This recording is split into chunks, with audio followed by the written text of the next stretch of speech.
세 번째 시간 수업하도록 하겠습니다.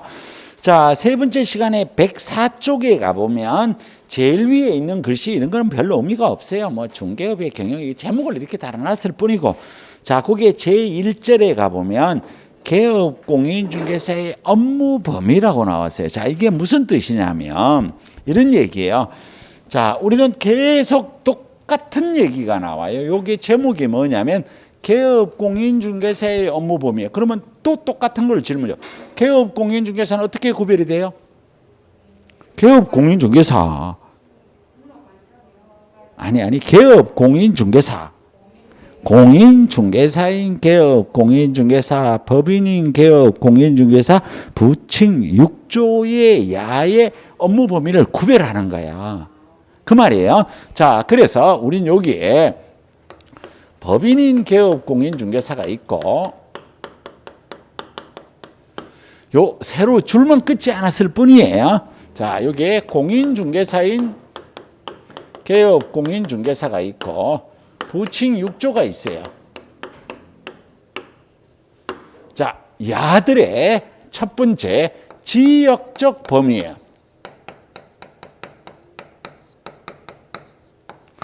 우리 지금 전국에 12만 명이 넘는 개업 공인중개사가 있어요. 그러면 그 중에서 제일 많은 사람이 누구라 그랬어요? 공인중개사인 개업 공인중개사. 자, 여러분들이 공인중개사인 개업 공인중개사로 개설 등록을 했어요. 부산에서 중개업을 해요. 제주도에 있는 아파트 중개할 수 있어요? 없어요? 있어요. 서울에 거 있어요. 그래서 공인중개사인 개업 공인중개사의 업무 지역 범위는 어디냐면 전국이에요. 전국. 자, 법인인 개업 공인중개사의 업무 지역 범위도 어디냐면 이게 전국이에요. 그런데 부칙 6조는 자격증이 있어요? 없어요? 없어요. 그러면 야한테는 좋은 혜택이 많아야 돼요? 제약이 많아요? 제약. 그래서 야는 업무 지역 범위가 원칙, 사무소, 소재지, 시도예요. 여기 또 시도란 단어가 나온다, 그죠? 그러면 어떤 분이 부칙 6조 분이 계세요. 그분이 부산광역시 부산진구에서 중개업을 하고 있어요.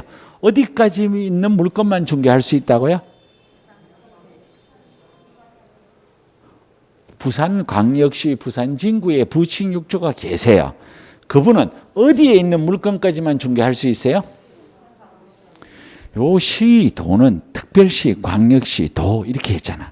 그러니까 어디까지만? 부산 광역시까지만 할 수 있어요. 서울에 있는 거 할 수 있어요? 없어요? 없어요. 앞에 뭐라고 적혀 있어요? 원칙. 그럼 원칙이 있다는 얘기는 예외가 있을 수 있다라는 거야. 그래서 이거는 부동산 거래 정보망에 가입하고 이를 이용을 했을 때는 서울에 있는 걸 중개할 수도 있어요. 이런 예외가 있다는 거예요. 자, 그렇지만 원칙적으로는 부칙 6조의 업무 지역 범위는 사무소, 소지, 시도예요. 그러면 나머지 공인중개사인 개업 공인중개사와 법인인 개업 공인중개사의 업무 지역 범위는 어디예요? 전국.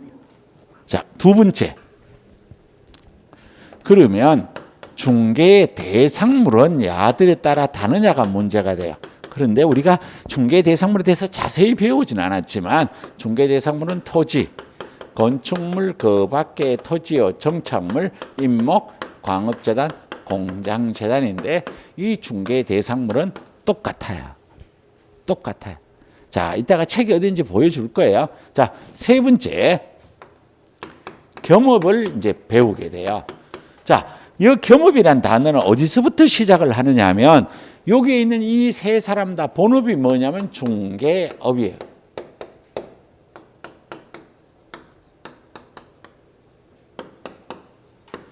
중개업 플러스 추가적으로 하는 것을 뭐라 그래요? 겸업. 그런데 공인중개사인 개업 공인중개사는 겸업에 제한이 있다, 없다, 없다. 자, 여긴 요 부칙 6조는 일단 겸업에 제한이 없다라고 써요. 근데 아직 글자가 빠졌어.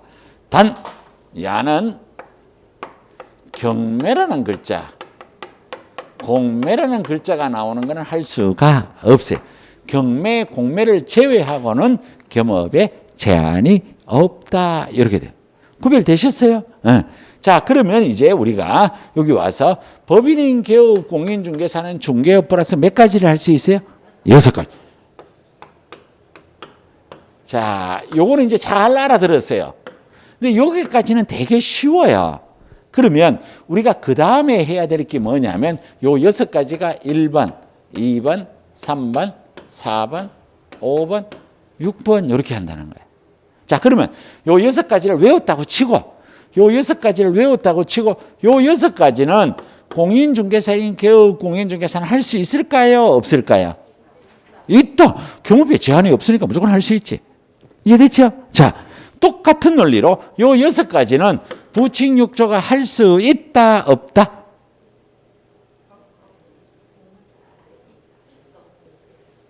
아니, 똑같은 논리라니까, 똑같은 논리. 자, 다시 할게요. 자, 법인은 몇 개예요? 6개. 요 6가지가 요 6가지라고 아직 안 배웠어. 근데 요 6가지를 공인중개사인 개업 공인중개사는 겸업으로 할 수 있다, 없다? 있다. 부칙육조는 할 수 있다, 없다?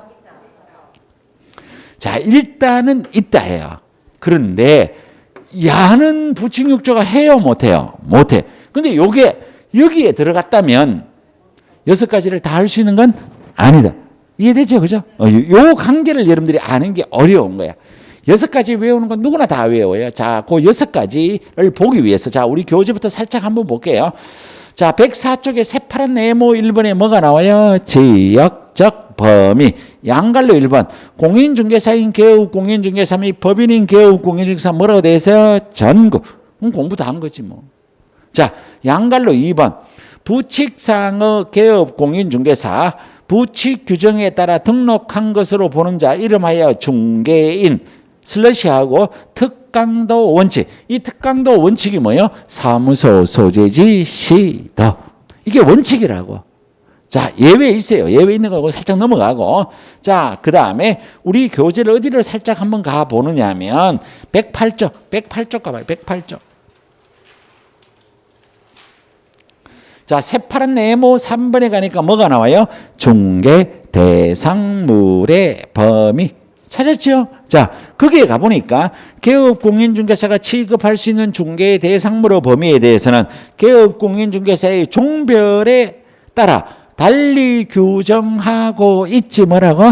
않다. 그러니까 똑같이 뭐라고요? 토건, 입, 광고. 문제 없죠? 그렇죠? 자, 다시 앞장으로 와서 105쪽 올게요. 105쪽.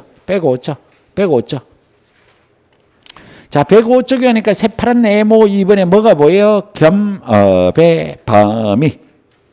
그렇죠? 자, 큰 1번에 가니까 뭐가 나와요? 법인인 개업 공인중개사의 겸업 범위. 그럼 요거 봐요. 자, 법인인 개업 공인중개사는 중개업 플러스 몇 가지? 6가지. 그 6가지가 그 밑에 가니까 1호.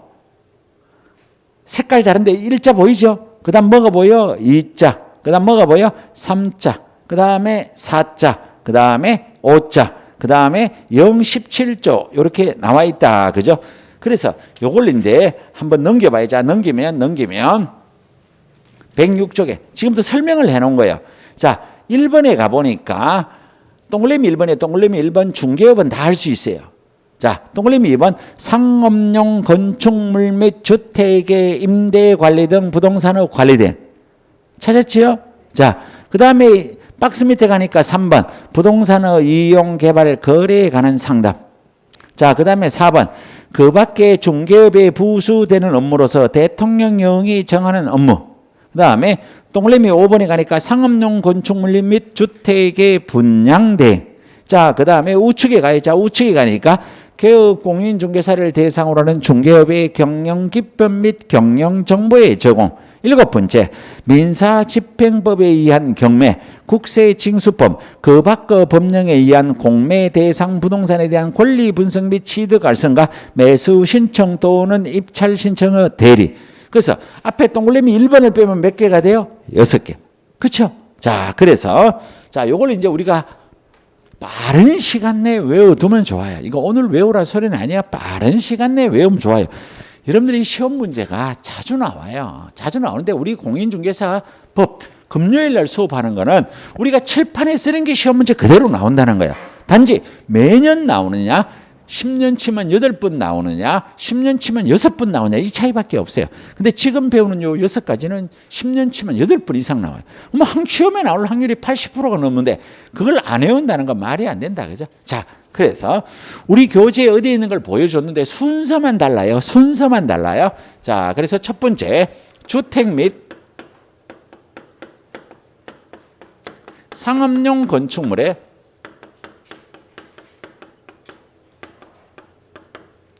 임대 관리 및 부동산의 관리 등이. 자, 일단은 똑같은 얘기로 우리가 처음 보는 단어예요. 처음 보는 단어다 보니까 이게 익숙하지 않아요. 자, 익숙하지 않는데 일단 이걸 한번 나누어 보면 임대 관리 및 부동산의 관리 대행을 해주는 거야. 자, 임대 관리가 뭐예요? 쉽게 생각해. 어렵게 생각하면 안 돼. 임대 관리가 뭐예요? 임대하는 거를 관리해 주는 거죠. 그렇죠? 자, 부동산의 관리 대행은 부동산을 뭐 해주는 거예요? 관리를 돼.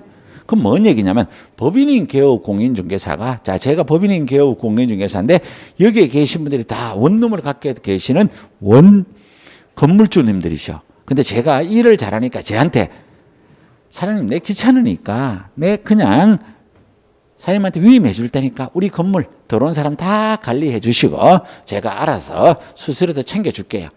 그냥 사장님이 알아서 이 건물 관리해 주시오. 이게 뭐냐면 임대 관리예요. 그렇죠?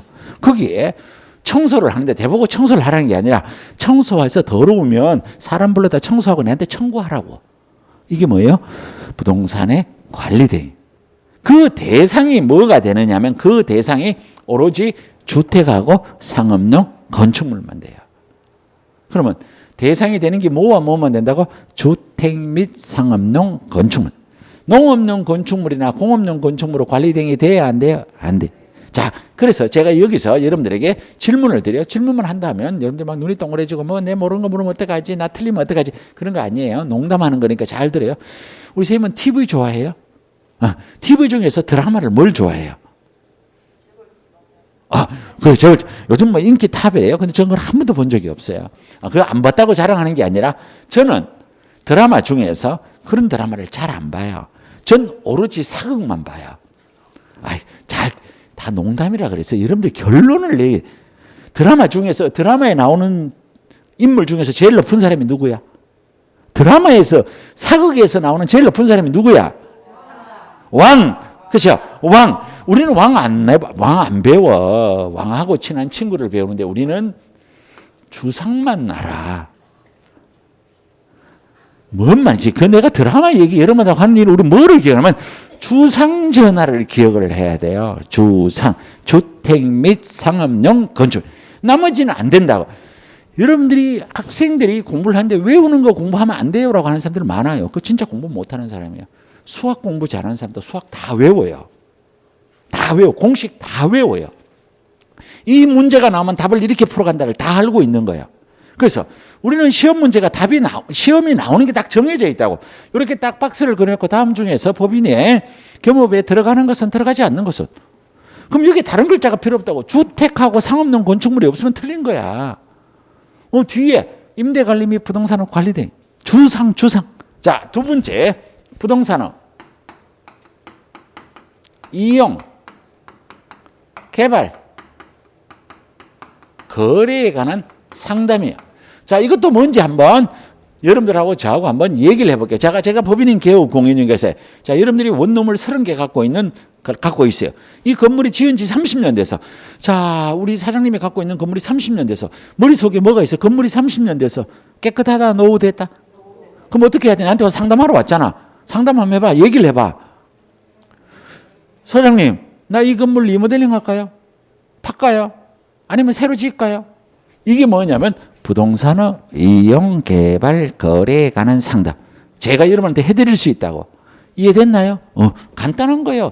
여기는 이 글자가 이용이 뭐고 개발이 뭐고 거래가 뭐고 묻지 않아요. 부동산은 이용, 개발, 거래의 상담은 법인인 개업군이 해줄 수 있어요. 자, 세 번째 가보면 개업 공인중개사를 대상으로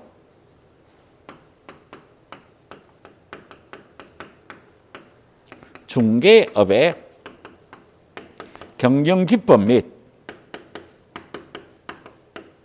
경영정보를 제공해 줄 수 있어요. 자, 여기에서 중개업의 경영기법이 뭐고 경영정보가 뭐고 이런 거 묻지 않습니다. 그냥 중개업의 경영기법 및 경영정보를 제공하는데 그 대상자가 오로지 누구만 돼요? 개업 공인중개사만 돼요. 공인중개사는 돼야 안 돼요? 안 돼. 누구만 돼요? 개업 공인중개사. 개업 공인중개사를 대상으로 중개업의 경영기법 및 경영정보지. 그래서 시험 문제는 공인중개사를 대상으로 하면 틀리다고. 오로지 누구만 대상이에요? 개업 공인중개사. 자, 그 다음에 네 번째 가보면 주택 및 상업용 건축물의 분양 대행이에요. 자, 그러면 우리가 여기서 살짝 한글 공부를 해볼게요. 분양 대행은 뭐가 분양 대행이에요? 분양 대행이 뭐예요? 내가 지어서 파는 거예요? 남이 지었는 거를 대신 팔아만 주는 거야? 팔아주는 거예요. 그렇죠? 이게 분양 대행이에요. 그런데 법인인 개업 공인중개사가 분양을 대행할 수 있는 그 객체가 대상이 뭐만 돼요? 주택하고 상업용 건축. 야도 주상이에요. 그래서 주상 전환을 기억해야 된다는 거예요. 그러면 잘 봐요. 여러분들 이걸 공부를 제대로 못하면 법인인 개업 공인중개사는 토지의 분양을 대행할 수 있다 하면 맞아요? 틀려요? 틀려요. 뭐만 돼요? 주택하고 상업용 건축물. 자, 정신 바짝 차려야 돼요. 공인중개사인 개업 공인중개사는 토지의 분양을 대행할 수 있나요? 없나요? 정신 안 차리면 이게 공인중개사법 시험이 제일 여러분들이 나중에 사리 분별을 잘 안 하면 이게 공인중개사법은 그냥 알고도 다 틀려요. 이거 달달달 외워도 틀린다니까.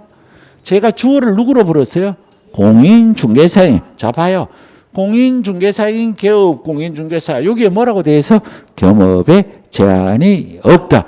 그럼 토지의 분양 대행해요? 못해요? 해요. 그럼 다시 주어가 법인인 개업 공인중개사는 토지의 분양 대행해요? 못해요? 못해. 이해되죠? 그러니까 정신 안 차리면 이게 여러분들이 이 공부의 거의 대부분은 공부를 외울 걸 딱 외우고 나서는 그 다음부터는 누구가 무엇을 묻는지를 잘 봐야 돼. 코 얘기하는데 입 얘기하면 틀린 거지. 아니 문제를 코 얘기하다가 귀 설명하면 틀리지. 귀 설명으로는 맞다고. 근데 묻기를 야를 물었는데 야가 나오면 어떻게 돼? 안 되지. 그래서 집중을 안 하면 여러분들이 공부가 안 되는 거야. 자, 여러분들 이제 공부를 시작한 지 얼마 안 되신 분들이에요. 그래서 여러분들이 이제 다음 주에는 수업을 하고 그 다음 주에 수업이 없죠. 그죠? 한 주 없죠? 집에서 공부한다고 딱 앉아 있어 보는 거야. 집에 앉아서 딱 있는데 옆집에 순이 엄마 와서 띵동 자기야 뭐 너 커피 한잔 하자. 1시간만 커피 마셔야지. 이 얘기가 오가서 2시간 금방 지나가자. 점심 먹었어. 자, 오후에 공부 좀 하려니까 커피 한 잔 먹으려고 하니까 띵동 하고 카톡이 왔어. 친구가 야 친구야 뭐하노? 우리 크리스마스도 다가오는데 기분이 좀 그렇지. 올 저녁에 만나서 술 한잔 할까? 그래. 그쵸? 나갔다. 그냥 일주일 지나가야. 근데 여기 앉아 있으면 못하게 하잖아. 특히 공인중개사법 교수님은 수업 시간에 휴대폰 만지는 걸 너무 싫어해. 그래서 듣다가 보니까 알아지는 거야. 집중 안 하면 아무 소용없어요. 자, 그래서 지금 법인인 개업 공인중개사는 주택 및 상업용 건축물로 분양 대행만 해요. 토지 못 해요. 근데 공인중개사인 개업 공인중개사는 할 수 있어요. 부칙6조 할 수 있어요? 없어요? 있어요. 야는 뭐만 빼고 다 할 수 있어요? 경매, 공매. 아시겠죠? 자, 그 다음에 5번째, 주거 이전에 부수되는 자, 여기에 용역에 알선하고 돼 있어요. 자, 요 알선이라는 뜻은 여기 뭐냐면 이게 소개예요. 소개. 자, 법인인 개업 공인중개사인데 의뢰인들이 편리하라고 내가 이사업체나 도배업체를 운영할 수 있어요? 없어요? 없어요. 소개시켜주고 돈 받는 건 괜찮아요. 법인이 이사업체나 도배업체를 운영하는 건 안 돼요. 그런데 공인중개사인 개업 공인중개사는 중개업하면서 이사업체, 도배업체, 수리업체를 운영해도 돼요, 안 돼요? 돼요. 아시겠죠? 그죠? 이렇게 된. 자, 그 다음에 6번째. 경매. 여기서는 경매가 뭐냐고 묻는 게 아니에요. 경매. 그 다음에 공매. 여기에 대해서 권리 분석. 취득알선. 매수 신청. 대리를 해줄 수 있어요. 그런데 요 경매 공매란 글자가 나오면 부칙육조는 해요, 못해요? 못해. 이해되죠? 그래서 제일 먼저 요 6개를 무조건 외워야 돼요. 이건 외워야죠. 안 외우고 어떻게? 외우셔야 돼. 근데 이거 안 어려워요. 여기에 뭐 어려운 게 없잖아요. 여기에 뭐 리미트가 들어가고 뭐 적분하고 미분하고 그런 거 없잖아. 이건 한글이니까 누구라도 노력만 하면 다 외울 수 있어요. 내가 나이가 많아서 못 외운다? 나는 별로 용납 안 하고 싶어요. 그죠? 작년이죠. 작년. 진짜 작년. 횟수로 작년이에요. 31회 시험에 여기에 요거 앞에서 세 번째 줄에 앉는 분이 만 70세가 넘으신 분이 계셨어요. 진짜예요. 여기 만 70세 된 사람 아무도 없잖아. 그렇죠? 만 70세 된 사람도 합격했어요. 요 학원에서 한 제, 세 번째 아니면 네 번째 앉는 분이에요. 지금 제가 나가는 다른 학원에 연세가 70이 넘으신 남자분이 지금도 공부하러 와요. 이게 여기에 뭐 나이 좋게 좀 드셨다고 내 나이 좀 뭐 나이 들었다고 얘기할 사람은 2사람밖에 없겠구먼. 나머지는 나이 얘기 꺼내면 안 돼. 그러면 젊은 사람은 그냥 젊으니까 그 저절로 공부될까? 아니에요. 젊은 사람들의 가장 문제점은 뭐냐? 저분들 젊은 사람들 공부 안 해. 예?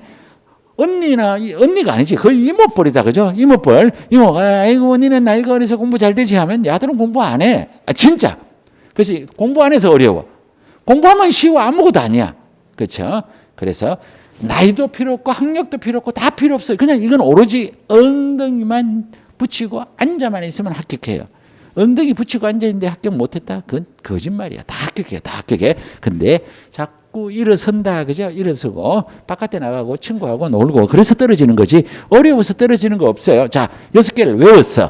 이 6개를 2글자로 뭐라고 한다고요? 겸업. 그러면 겸업은 중개업이다, 중개업이 아니다? 지금 계속 봐. 여기 중개업 플러스 겸업해서 겸업은 중개업이다, 아니다? 아니다. 아니지. 아니니까 야는 공인중개사법에 의한 보수를 적용받지 않습니다. 그래서 이거를 해주고는 돈을 얼마를 받더라도 법에 위반이 안 된다는 거야. 이게 이 말이에요, 이 말. 이 말이에요. 자, 그러면 여기에 관련되는 얘기가 우리 교재 107쪽 양갈로 2번. 교재 107쪽 양갈로 2번 하니까 겸업 보수. 자, 가서 동그라미 1번. 법 14조에서 규정한 법인의 중개업 이외의 겸업 업무는 중개업이 아니므로 이들 업무를 수행하고 받는 보수는 공인중개사법상의 법정중개보수 규정에 적용되는 거 뭐라고요? 아니다. 공인중개사법에 의한 보수 요율을 적용받지 않습니다. 자, 그 다음에 밑으로 내려와서 양갈로 3번. 위반시 제체. 법인인 개업 공인중개사가 법 14조 1항의 규정을 위반하여 겸업한 경우에는 등록관청은 개업 공인중개사의 등록을 취소하거나, 자, 여기까지 등록을 취소하거나 이게 뭐냐면 상대적 등록 취소 사유. 그런데 뒤에 업무 정지 처분이 따라 붙는데 이거는 무슨 얘기냐면 이 상대적 등록 취소란 것은 등록을 취소할 수 있다. 그러면 이거 취소 안 하고 더 낮은 업무 정지 처분은 요거는 자동으로 요 글자가 따라 붙는 거예요. 등록을 취소해야 한다는 절차이기 때문에 반드시 등록을 취소해야 돼요. 그런데 등록을 취소할 수 있다는 것은 안 해도 된다는 거예요. 안 해도 되면 그냥 봐주는 것이 아니고 그보다 더 약한 뭐를 내려도 된다고요? 업무 정지. 아시겠죠? 요 말이에요. 그래서 뒤에 이 말이 따라 붙는 건 자동이라고. 자동. 상치가 나오면 업무 정지가 자동으로 따라 붙는다고. 자, 우리 교재 107쪽 제일 밑에, 107쪽 제일 밑에, 107쪽 제일 밑에. 자, 다시 한번 볼게요. 법인인 개업 공인중개사가 공인중개사법 제14조 1항의 규정을 위반하여 겸업을 위반한 경우에는 등록관청은 법인인 개업 공인중개사의 등록을 취소하거나 갈려고 상대적 등록 취소 사유, 업무 정지 처분을 할 수 있다. 상치가 나오면 뒤에 업무 정지 처분은 저절로 따라 붙는다고. 이해됐죠? 무슨 말인지? 자, 그래서 다시 여기로 와요. 법인인 개업 공인중개사가 겸업할 수 있는 게 몇 개? 6개. 6개. 자, 이 안은 중개업이다 아니다? 아니다. 그러니까 공인중개사법에 의한 보수 요율을 적용받는다 만다? 안 받는다. 그리고 요 6개를 위반하면 뭘 받는다고? 상치. 자, 공인중개사인 개업 공인중개사입니다. 공인중개사인 개업 공인중개사는 법인이 할 수 있는 거 다 할 수 있어요? 없어요? 있어요. 자, 여기에 부칙 6조는 뭐 빼고 다 해요? 경매, 공매. 자, 그럼 여러분들이 잘 알아들었어. 진짜로 잘 알아들었어. 제가 하는 얘기를 잘 보세요. 자, 개업 공인중개사는 제가 지금 주어를 개업 공인중개사는 했어요. 자, 개업 공인중개사는 주택 및 상업용 건축물로 임대 관리 및 부동산의 관리 대행을 겸업할 수 있다. O, X. 진짜로? 자, 그럼 봐요. 자, 개업 공인중개사는 경매, 공매에 관한 권리 분석, 취득할선 매수 신청 대리를 겸업할 수 있다. O, X.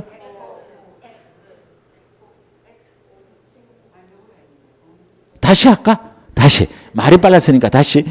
제가 얘기했죠. 이 공인중개사법은 여러분들 정신 안 차리면 무조건 틀려요. 자, 주어는 개업 공인중개사는 경매, 공매에 관한 권리 분석, 취득할선 매수 신청 대리를 겸업할 수 있다. O, X. 답은 X입니다. 왜냐하면 요 개업 공인중개사는 몇 명을 날려? 3명. 3명이지. 요 중에서 부칙 6조는 뭐 못해요? 경매, 공매 못하니까 할 수 없죠. 알아들어요? 네.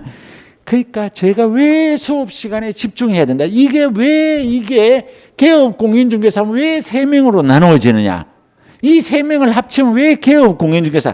이게 용어가 익숙해지지 않으면 나머지는 쉬워요. 이거 공부하면 누가 모르겠어요. 그런데 공부를 제대로 안 하면 이거 달달달 외워도 시험 다 틀린다는 얘기예요.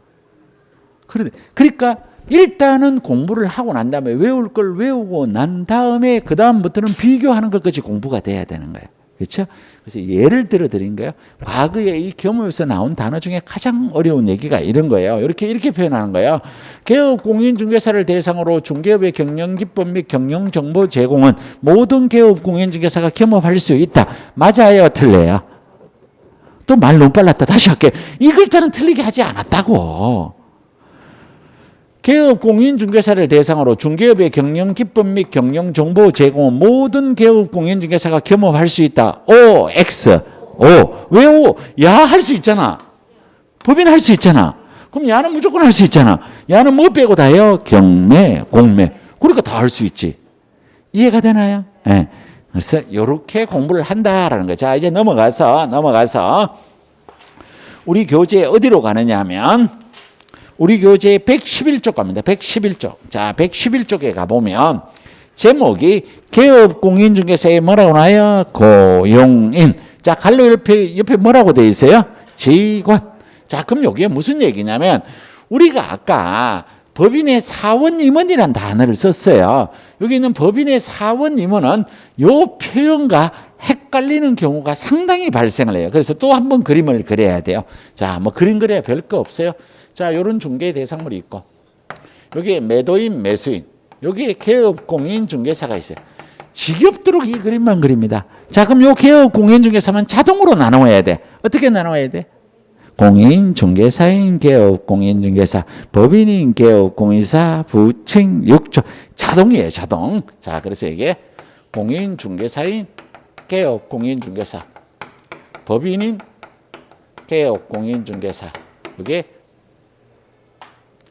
부칙 6조 이렇게 돼 있어. 자, 그런데 이게 법인인 개업 공인중개사에 가보면 이게 제일 높은 사람은 대표자, 여기에 높은 사람이 누가 있어요? 사원, 임원. 요 법인만 있어요. 다른 데는 없어요. 그리고 요 밑에 가보면 자격증이 있는 데가 소속 공인중개사. 여기에 자격증이 없는 데는 뭐가 돼요? 중개보조원. 요런 거예요.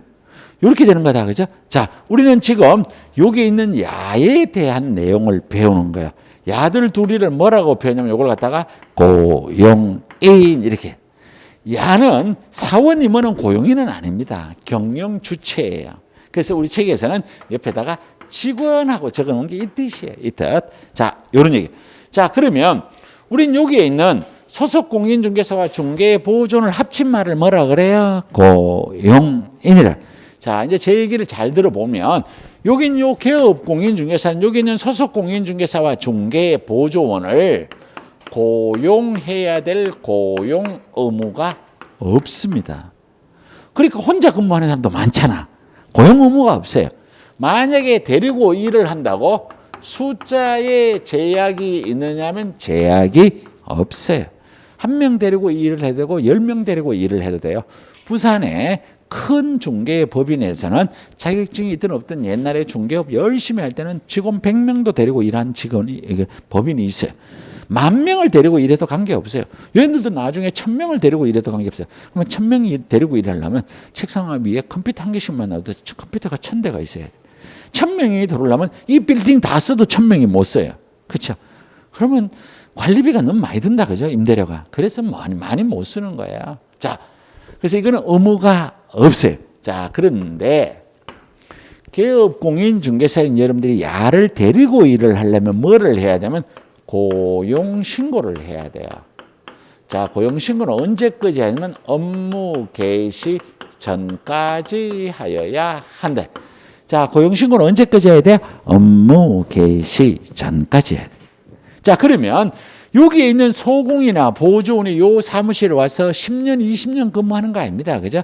한 2달 있다가 나가는 사람은 절반, 한 6개월 근무하는 사람은 한 절반, 나머지 한두 명은 2년, 3년 같이 간단 말이에요. 그죠? 자, 그래서 야들이 그만두는 걸 갖다 뭐냐면 고용관계 종료신고라 그래요. 이런 단어들이 처음 들으니까 헷갈리는 거야. 야, 여기를 그만두면, 이게 쉽게 말하면 그만두면 그만뒀다는 신고를 해야 돼요. 고용관계 종료일로부터 10일 이내에 고용관계 종료 신고를 해야 돼요. 이거는 외우셔야 되는 내용이에요. 자, 고용신고는 언제까지 해야 돼요? 업무 개시 전까지.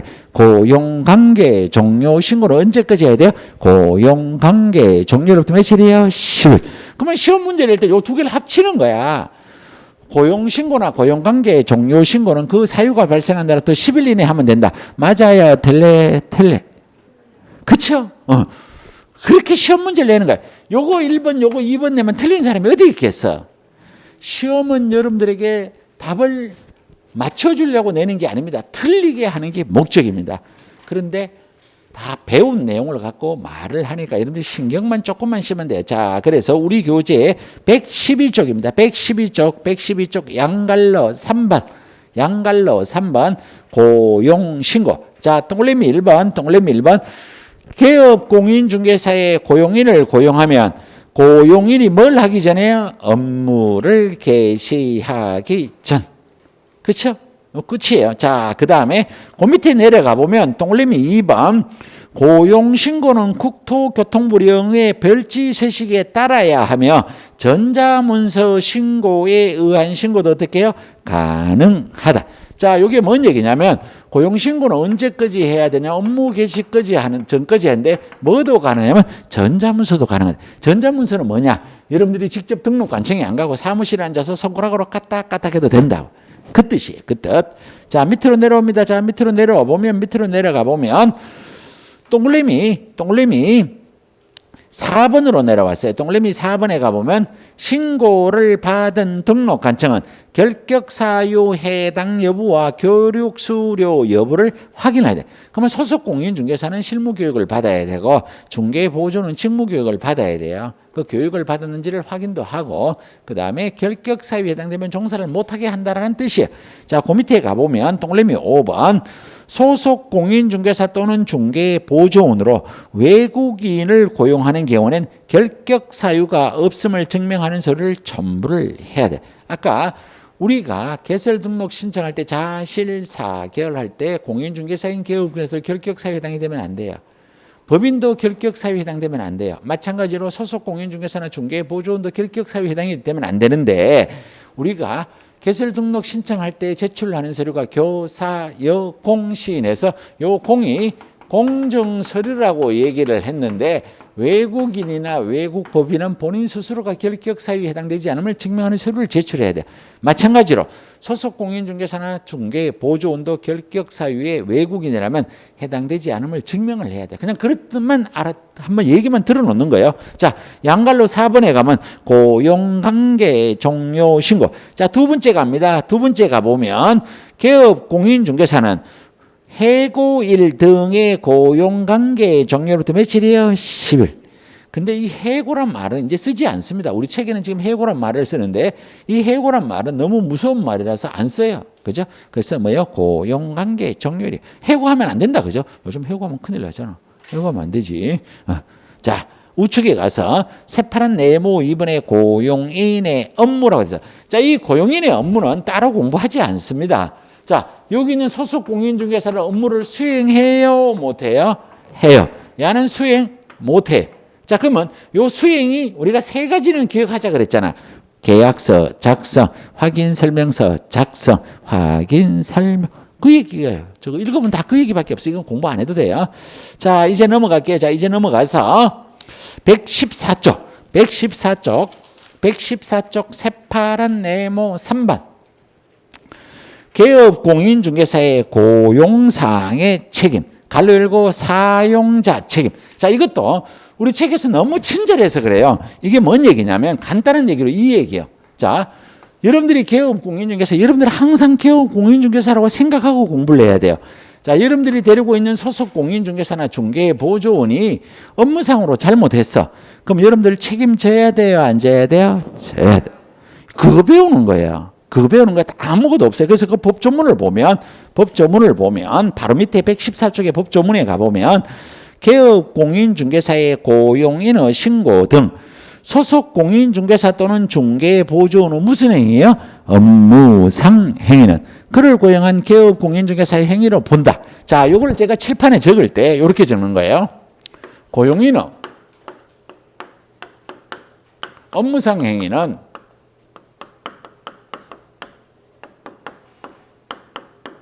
그를 고용한 개업 공인중개사의 행위로 본다. 이렇게 돼 있어. 그런데 여러분들이 딱 보니까 우리 지금 책에는 여기 고용인이란 말이 없어. 요 자리에 소속 공인중개사, 중개보조원 이렇게 들어가 있단 말이야. 요 말이나 같은 말 다른 말? 같은 말. 같은 말이에요. 그럼 여기에 소속 공인중개사 한 명만 나와도 맞고 보조원 한 명만 나와도 맞고 이렇게 써도 맞고 다 써도 맞고 다 맞는 말이에요. 요거는 시험 문제 내지는 않는데 여기에 가면 그 다음 무슨 행위야? 업무상 행위. 그럼 시험 문제를 내려면 요 자리에다가 모든 행위라고 살짝 적어 놓으면 여러분들이 공부를 너무 많이 해서 모든이라고 읽지 않고 여러분들이 알아서 업무상 행위라고 읽어. 그래 놓고 틀려. 뭔 말인지 알아들었죠? 그죠? 이게 무슨 행위예요? 업무상 행위. 요 자리에 모든을 갖다 넣는다고. 모든 행위를 책임지는 게 아니고 뭐만 책임져요? 업무상 행위만 책임을 져요. 이해되나요? 이런 뜻이에요. 이렇게 시험 문제를 내는 거예요. 자, 그러면 여기에 있는 야가 잘못했을 때 개업 공인중개사가 책임을 지는 게 세 가지가 있어요. 그래서 하나가 민사상의 책임이에요. 하나가 행정상의 책임이에요. 하나가 형사상의 책임이에요. 이것도 마찬가지예요. 글자가 어려워요. 글자가. 처음 보는 글자라서 글자가 어려워요. 내용이 어려운 게 아니야. 자, 여러분들 이런 말 많이 한다. 그죠? 여러분들이 친구 또는 여러분들이 지인과 조그마한 사업을 하려고 그래. 야, 그럼 민형사상의 책임은 네가 져. 이런 말 한다. 그죠? 거기에서 민이 뭐냐면 민사상 책임이에요. 형사상 책임은 이거예요. 자, 이 민사상 책임은 다른 말로 이걸 손해배상 책임이라고 그래요. 자, 여기 있는 형사상 책임, 이걸 양벌 규정이라고 그래요. 그러면 우리가 쉽게 말해서 민사상의 책임은 동그란 거랑 관련있어요. 동그란 거랑. 돈하고 관련있으면 이게요, 민사상 책임. 이게 무슨 얘기냐? 자, 여러분들이 개업 공인중개사예요. 여러분들 밑에 소속 공인중개사는 중개보조원인데, 야가 여기에 있는 임대인과 임차인 사이에 계약을 주도적으로 소속 공인중개사가 일을 했어요. 그런데 사고가 생겼어. 어떤 사고가 생겼나? 야가 이사를 나가고 야가 요 집에 들어가잖아요. 이 집에 들어가야 되잖아. 근데 야가 이사를 늦게 나왔고 야가 이 집에 이사를 못 들어갔어. 야가 11시 59분 59초에 땡 하고 나갔다는 거야. 왜? 요날 꺼지니까. 그치? 법은 아무 문제가 없어. 근데 야가 이사 들어갈 시간이 없잖아. 야가 이사를 못 들어갔어. 그래갖고 해운대 파라다이스 호텔에 가서 1박을 했어. 그럼 숙박비가 몇십만 원 나왔어. 그래서 여기 있는 사람이 사무실에 와서 너희들이 잘못해서 나 바깥에서 잤잖아. 그 다음에 그게 이삿짐 센터에 큰 트럭에 있는데 그거 이틀치야. 너 책임져. 이게 뭐냐면 이게 민사상의 책임이에요. 이걸 다른 말로 뭐라 그래요? 손해배상 책임. 밑에 하가 잘못했을 때 개업 공인중개사인 여러분들이 어떻게 책임을 지냐예요. 자, 그래서 여러분들 이 표현 그냥 잘 봐요. 그냥 처음 보는 단어이기 때문에 중요한 것 같지만 중요하지는 않아요. 조금만 지나면 이게 다 알아져요. 자, 민사사상의 책임의 1번이 뭐냐면 무과실 책임이에요. 근데 이 단어를 여러분들이 오해하면 안 되는 게 뭐냐면 위에 전제 조건이 업무상 행위란 말이에요. 여기에 있는 소공인이나 보조원이 업무상으로 잘못하기만 했다면 개업 공인중개사 본인은 거기에 대해서 과실이 있거나 없거나 책임을 져야 된다는 거예요. 무과실은 야들이 무과실이면 책임을 진다 안 진다가 아니라 야들이 잘못했는데 본인인 여러분들이 그 업무에 대해서는 과실이 없더라도 어떻게 해요? 책임을 져야 된다. 이게 무과실 책임이에요. 밑에 있는 소공인이나 보조원 자체가 업무상으로 잘못한 게 없으면 아예 책임을 지지 않죠. 야가 잘못을 했는데 그 건에 대해서 여러분들은 잘못하지 않았다고 책임을 져야 된다는 거예요. 자, 피해를 입은 사람이 여러분한테 돈 달라 그래도 돼요. 소공인한테 돈 달라 그래도 돼요. 그럼 자, 여기에 개업공인중개사에게 돈을 달라고 하면 개업공인중개사가 그래 얘기하겠죠. 아, 내가 책임져야 되는 건 맞는데 그래도 잘못한 소공인한테 가서 직접 달라 그래야지. 그걸 내한테 달라고 하면 어떻게 해요? 소공인한테 받아가세요 라고 했어요. 그래, 그럼 맞네. 소공인한테 받으러 갔어. 자, 소공인한테 받아내니까 소공이가 그래요. 내가 줘야 되는 건 맞아요. 그런데 우리 공인중개사법에 보면 고용인의 업무상 행위는 그를 고용한 개업공인중개사의 행위로 본다 그랬으니까 우리 소장님한테 받아가세요. 맞는 말이야. 얘한테 가니까 얘한테 가라. 얘한테 가니까 얘한테 가라. 그럼 돈 못 받잖아. 그래서 이걸 갖다가 선택해서 달라고 할 수도 있고, 그러니까 너들 둘이 같이 책임져 하면 이게 공동적 책임. 그래서 이걸 뭐라고 표현하냐면 선택적, 공동적 책임이다라는 말을 쓰는 거예요. 무슨 말인지 이해만 하면 돼요. 자, 그러면 실제로 돈은 개업 공인중개사가 빨리 줄 가능성이 많아요. 소속 공인중개사가 빨리 줄 가능성이 많아요. 개업공. 그러면 개업공인중개사가 돈을 얘한테 먼저 주는 거예요. 그리고 나서 개업공인중개사는 소속 공인중개사한테 구상권을 행사할 수 있어요. 구상권이 뭔지는 알죠? 야가 지금 돈은 없더라도 다음에 중개 수수료 나누어 줄 때 요 돈 떼고 주면 된다. 그죠? 이렇게. 요걸 갖다가 민사상의 책임, 다른 말로 손해배상 책임. 자, 나머지는 그냥 용어만 행정상의 책임과 형사상의 책임이 있다는 것만 알면서 우리는 요거 지문을 일단 조문을 기억을 해야 돼요. 고용인의 업무상 행위는 그를 고용한 개업 공인중개사 행위로 본다. 자, 여기까지만 공부를 하고, 자, 책이 넘어가서 몇 쪽을 한번 가보느냐 하면, 자, 우리 교재의 119쪽으로 갈게요. 자, 119쪽이에요. 자, 119쪽이가 뭐가냐면 중개사무소가 나와요. 자, 이 중개사무소는 우리 지금 배우고 있는 요 그림에서 어디를 얘기하느냐 하면 요거를 얘기하는 거야. 개업 공인중개사가 일하는 곳이 어디예요? 중개사무소. 자, 요걸 공부하기 위해서 우리가 외워야 될 내용을 하나를 공부를 한번 해볼게요. 자, 우리는 이 개업공인중개사가 요 이중이란 단어가 들어가는 걸 하면 안 되는 게 있어요. 자, 등록을 우리 첫째 시간에 배우는 등록 몇 분 해야 돼요? 등록 몇 분 해야 돼요? 한 번. 그러면 이중 등록을 하면 잘했어요? 잘못했어요? 잘못했으면 상 줘야 돼요? 벌 줘야 돼요? 벌 줘야 돼요. 자, 우리는 여기 있는 소속 공인중개사가 몇 군데서 일을 해야 돼요? 한 군데.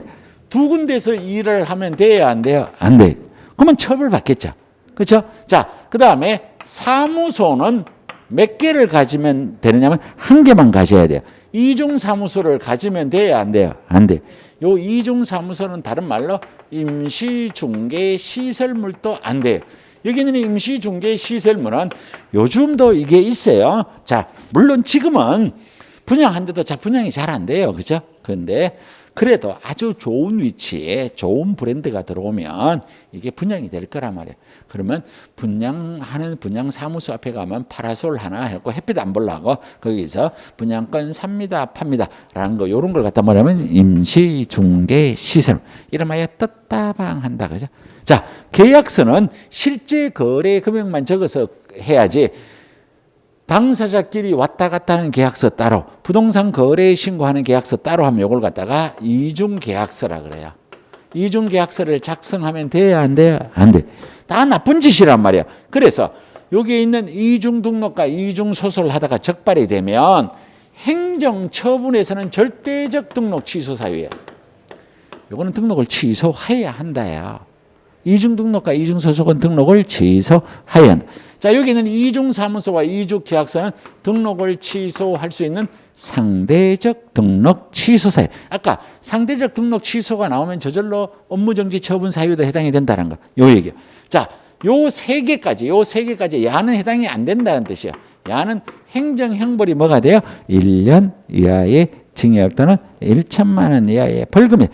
우리 모든 단어 이런 것들이 지난주에 10줄 좀 외워달라고 하는 거기서부터 다 시작되는 거고 이게 위반되면 다 10줄로 돌아가는 거예요.